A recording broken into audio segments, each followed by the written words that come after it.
ఈ కూటమి ప్రభుత్వం 2 సంవత్సరాల తర్వాత మళ్ళీ అమరావతి అని చెప్పని ప్రజల్ని భ్రమలో తీసుకెళ్లే విధంగా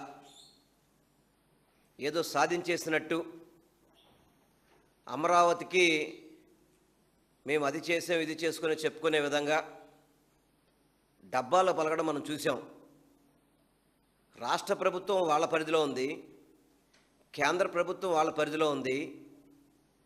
దానికి అమరావతికేమో చట్టబద్ధత కల్పించామని చెప్పని ప్రజల్ని భ్రమంలోకి తీసుకెళ్లే విధంగా చంద్రబాబు నాయుడు, నారా లోకేష్. ఇంకా చంద్రబాబు నాయుడు అయితే కనుక ఎట్లా పడితే అట్లా ఓవర్ యాక్షన్ మీరు చూసే మీరు ఆల్రెడీ. అదేవిధంగా లోకేష్ అయితే మామూలుగా వాళ్ళ పెద్దమ్మ గారు మాట్లాడుతుంటే దాన్ని వీడియో తీయడం, కావాలని గ్యాలరీలోకి వెళ్ళి చప్పట్లు కొట్టడం, ఇవన్నీ కూడా దండాలు పెట్టడం, ఇవన్నీ కూడా కేవలం ఆంధ్ర రాష్ట్ర ప్రజల్ని మోసం చేయడానికి తప్ప. మీరు గతంలో 5 సంవత్సరాలు పరిపాలన చేశారు, ఇప్పుడు 2 సంవత్సరాలు పరిపాలన చేశారు. మీరు 7 ఏళ్లలో అమరావతిలో మీరు చేసింది ఏంటని చూపెట్టే దమ్ము ధైర్యం మీకుందా? అది కాకుండా కేవలం ప్రజల్ని మభ్యపెట్టి ప్రజల్ని ఏమార్చే విధంగా మిగతా వాళ్ళు చేసే తప్పుల్ని ఎత్తు చూపెట్టకుండా కేవలం అమరావతి గురించే మాట్లాడుకునే విధంగా ప్రజల్ని భ్రమంలో తీసుకెళ్ళడానికి తప్ప మీరు చేసినది ఏది కూడా ఇవన్నీ డ్రామాలని చెప్పి ప్రజలందరికీ కూడా తెలుసు. అదేవిధంగా పోనీ బిల్లు అయ్యేంత వరకు ఒక విధంగా మాట్లాడారు. ఇప్పుడు బిల్లు అయిన తర్వాత చంద్రబాబు నాయుడు ఏం మాట్లాడుతున్నాడు? రాజధాని అనేది నిరంతర ప్రక్రియ అంట, ఎప్పుడు పూర్తవుతో చెప్పలేడంట. గతంలో 2028కి ముందే మేము అన్నీ ప్రారంభిస్తామని చెప్పని మీ నోటితోనే చెప్పింది.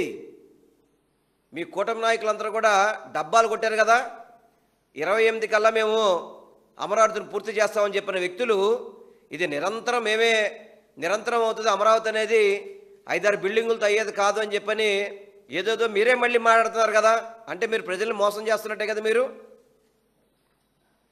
దాన్నే ఎందుకంటే మీరు చేయలేరు కాబట్టి మా నాయకుడు జగన్మోహన్ రెడ్డి గారు ఆప్షన్ బి అని చెప్పని ఏదైతే గుంటూరు, విజయవాడ, మచిలీపట్నం ఈ 3 అంటే గుంటూరు జిల్లా, కృష్ణా జిల్లాలు కలిపి అటు పోర్ట్ ఏరియాని, మచిలీపట్నం నుంచి పోర్ట్ ఏరియాని, అదేవిధంగా కృష్ణా జిల్లాలో ఉన్న ఎయిర్పోర్ట్ కావచ్చు, విజయవాడ నగరానికి చెందిన ప్రముఖ రైల్వే స్టేషన్లు కావచ్చు, వ్యాపార వాణిజ్య విభాగాలు కావచ్చు, గుంటూరు సంబంధించిన వాణిజ్య విభాగాలు కావచ్చు, వీటన్నిటినీ కలిపి ఏదైతే హైవే కానుకొని పూర్తిగా కూడా రాజధాని ఈ విధంగా నిర్మిస్తే సుమారు దాదాపుగా 40 లక్షల నుంచి 50 లక్షల పైన జనాభా ప్రాతినిధ్యం వహించడం కానివ్వండి, అదేవిధంగా తక్కువ అమౌంట్తో క్యాపిటల్ని అద్భుతంగా పెట్టచ్చు అని చెప్పి జగన్మోహన్ రెడ్డి గారు ఆలోచన చేసి గుంటూరు, విజయవాడ, మచిలీపట్నం కలుపుదామంటే ఎందుకు మీరు విమర్శిస్తారో మాకు అర్థం కావట్లేదు. దీంట్లో తప్పే ఉంది. దీంట్లో జగన్మోహన్ రెడ్డి గారు ఏం తప్పు మాట్లాడారు? వీటికి సమాధానం చెప్పే దమ్ము ధైర్యం మీకు ఉందా? వీటికి ఏమైనా సమాధానం చెప్పే దమ్ము ధైర్యం చంద్రబాబుకు కానీ, అదేవిధంగా కృష్ణా జిల్లాలో ఉన్న మంత్రులు, ఎంపీలు కానీ, అదేవిధంగా ఎన్టీఆర్ జిల్లా కావచ్చు, గుంటూరు జిల్లా సంబంధించిన మంత్రులు, ఎమ్మెల్యేలు, ఎంపీలు ఎవరైనా సరే సమాధానం చెప్పే దమ్ము ధైర్యం ఉందా? మీరు మాట్లాడితే 2 లక్షల కోట్లు ఖర్చు పెట్టాలి, 2 లక్షల కోట్లు ఖర్చు పెడితే వచ్చేది రోడ్లు, డ్రైనేజీలు, లైటింగ్కు, వీటి కోసం మీరు 2 లక్షల కోట్లు ఖర్చు పెట్టి అమరావతిలో ఏం సాధిస్తారని చెప్పని ఏముందని మీరు ఎంతమంది ప్రజల్ని మేము మోసం చేస్తారు. మీరు అమరావతి కోసం అని చెప్పని చుట్టుపక్కల ప్రాంతాల్లో ఉన్న భూములన్నింటినీ కూడా గ్రీన్ జోన్ అని చెప్పని ఎంతమంది రైతుల్ని మీరు ఇబ్బంది పెడతారు, ఎంతమంది అదేవిధంగా పొలాలు అమ్ముకోవడానికంటే గ్రీన్ జోన్ అని చెప్పని మీరు ఎంతమందిని ఇబ్బంది పెట్టారు గతంలో. మీరు 2014 నుంచి 19 వరకు ఇటు కంకిపాడు కానీ, ఇటు పెనమలూరు కాన్స్టిట్యున్సీలు కానీ, ఇటు గన్నవరం కాన్స్టిట్యున్సీలు కానీ, ఇటు మైలవరం కాన్స్టిట్యున్సీలు కానీ, ఇటు మంగళగిరి కాన్స్టిట్యున్సీలు కానీ గ్రీన్ జోన్ పేరుతో ఎంతమందిని మీరు ఇబ్బంది పెట్టారు?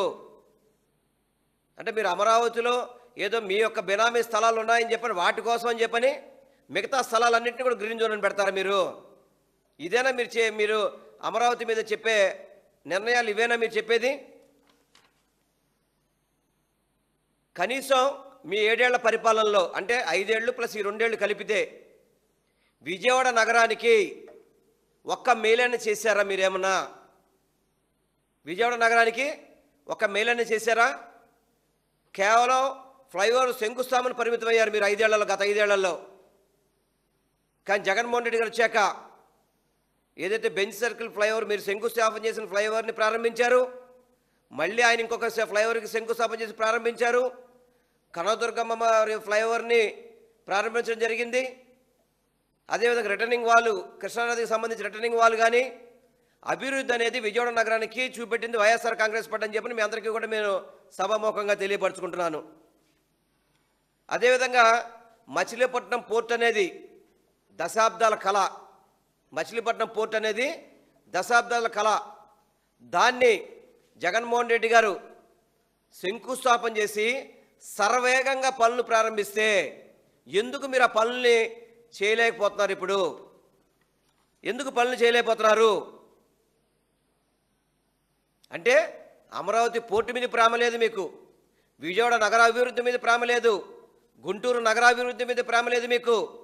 కేవలం అమరావతి అమరావతి అని చెప్పని ఒక సెంటిమెంట్ని రాయి చేసే విధంగా, ఒక సెంటిమెంట్ని కల్పించే విధంగా మీరు కేవలం ప్రజల్ని భ్రమలో పెడతానికి ప్రయత్నం చేస్తారు తప్ప వాస్తవానికి చాలా దూరంగా ఉన్నారు మీరు. ఎందుకంటే జగన్మోహన్ రెడ్డి గారు అంకెలతో సహా చెప్తున్నారు, మీరు అమరావతికి 2 లక్షల కోట్లు ఖర్చు పెట్టాలని చెప్పని భావిస్తే కేవలం 20,000 కోట్లతో గుంటూరు, విజయవాడ, మచిలీపట్నానికి ఇవన్నీ డెవలప్ చేస్తే దాదాపు ఇటు 70 కిలోమీటర్లు, ఇటు 40 కిలోమీటర్లు, 110 కిలోమీటర్లు కూడా రాజధాని పరిధి పెరిగి రాజధానిలో ప్రజలు నివసించే విధంగా రాజధానికి సంబంధించి అన్ని హంగులు ఉంటాయని చెబితే దానికి హేళన చేస్తారా? చాలా బాధేస్తుంది. చంద్రబాబు నాయుడు కానీ ఈ కూటమి నాయకులు మాట్లాడే మాటలన్నీ కూడా చాలా తప్పు మాట్లాడుతున్నారు. అంటే గుంటూరుని వదిలేస్తున్నారు, విజయవాడని వదిలేస్తారు, మచిలీపట్నాన్ని మీరు అభివృద్ధికి దూరంగా ఉంచుతారంటే సుమారు దాదాపు 2 జిల్లాలకు సంబంధించి ఎన్ని నియోజకవర్గాలు ఉంటాయండి? ఎన్ని నియోజకవర్గాలు అభివృద్ధి చెందుతాయి? ఇవన్నీ కూడా ఆ అభివృద్ధిని మీరు అడ్డుకుంటున్నారా అని చెప్పి నేను సూటిగా మీకు ప్రశ్నిస్తున్నాను. అదేవిధంగా ఈ మధ్యకాలంలో వెస్టర్న్ బైపాస్ చూసుకుంటే కనుక చంద్రబాబు గత 5 సంవత్సరాల్లో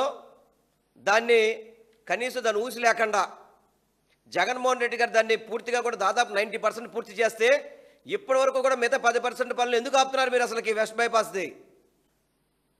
అంటే మీకు చిత్తశుద్ధి లేదు వాటన్నిటి మీద కూడా.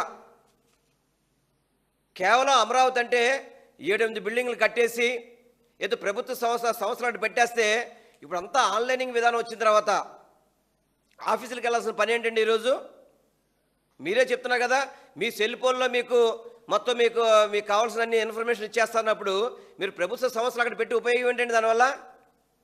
అంటే దాంతో మీకు అమరావతి డెవలప్ అయిపోతుందా? అంటే ప్రజల్ని మోసం చేయడం కాదా మీరు చెప్పేది? మీరు ప్రజల్ని మోసం చేయడం కాదా మీరు చెప్పేది? నేను మీకు స్ట్రైట్గా ఒకటే ప్రశ్నలు తెలుసుకున్నాను. ఎవరైతే గుంటూరు, విజయవాడ, మచిలీపట్నానికి సంబంధించిన మంత్రులు కానీ ఎంపీలు కానీ మీరు ఈ 3 ఏదైతే మచిలీపట్నం, గుంటూరు, విజయవాడకు సంబంధించి రాజధానికి పెడతానికి మీరు అనుకూలమా వ్యతిరేకమా? మీరు దానికి సమాధానం సూటిగా చెప్పండి. అదేవిధంగా చెప్పాలంటే ఈరోజు అమరావతికి సంబంధించిన వాళ్ళు కూడా అందరూ కూడా విజయవాడ నగరం మీదో గుంటూరు నగరం మీద ఆధారపడాల్సింది తప్ప అమరావతి మీద ఆధారపడే వాళ్ళు ఎవరైనా ఇప్పటిదాకా ఉన్నారా? రేపు ఫ్యూచర్లో కూడా మీరు అమరావతి మీద ఆధారపడతారని చెప్పి మీరు నమ్ముతున్నారా? మీరు దానికి కూడా మీరు సమాధానం చెప్పాలి. అదేవిధంగా మచిలీపట్నం పోర్టు వస్తే కనుక పూర్తిగా కూడా మచిలీపట్నం ప్రాంతం అంతా అభివృద్ధి చెందుతుంటే ఆ పోర్టు విషయంలో ఎందుకు మీరు మాట్లాడలేదు? అంటే మీకు ఈ గ్రోత్ క్యాపిటల్ అవసరం లేదు మీకు? గ్రోత్ క్యాపిటల్ దానికి మీరు వ్యతిరేకమా? నేను మరొక్కసారి మీ సూటిగా గుంటూరు చెందిన, విజయవాడ చెందిన, అదేవిధంగా మచిలీపట్నం చెందిన ఎంపీలకు కానీ మంత్రులు కానీ సూటిగా ప్రశ్నిస్తున్న మీరు దీనికి వ్యతిరేకమా అనుకూలమా అనేది మీరు చెప్పాల్సిన పరిస్థితి ఉంది. పక్క రాష్ట్రంలో ఉన్న ముఖ్యమంత్రి మచిలీపట్నం నుంచి హైదరాబాద్కి 6 వే రోడ్డేసి మచిలీపట్నం పోర్టును కలుపుకుందామని చూస్తుంటే మీరు మన జిల్లాలో ఉన్న పోర్టును కలుపుకోవడానికి మీరెందుకు బాధపడుతున్నారు నాకు అర్థం కావట్లేదు. పోర్టు కలిసి, ఎయిర్పోర్ట్ కలిసి, రైల్వే స్టేషన్లు కలిసి, ఇవన్నీ కలిస్తే క్యాపిటల్ అనేది మనం కూడా చూడగలుగుతాం, తక్కువ వ్యయంతో చేయగలుగుతాం. మీలాగా 2 లక్షల కోట్లు 3 లక్షల కోట్లు అప్పులు తీసుకొచ్చి రాజధాని నిర్మిస్తే దాన్ని ఎవరు మళ్ళీ దాని అప్పులు తీర్చాల్సిన పరిస్థితి ఎవరికి ఉంటుందండి? తీర్చే సత్తా కెపాసిటీ మన రాష్ట్రానికి ఉంటుందా?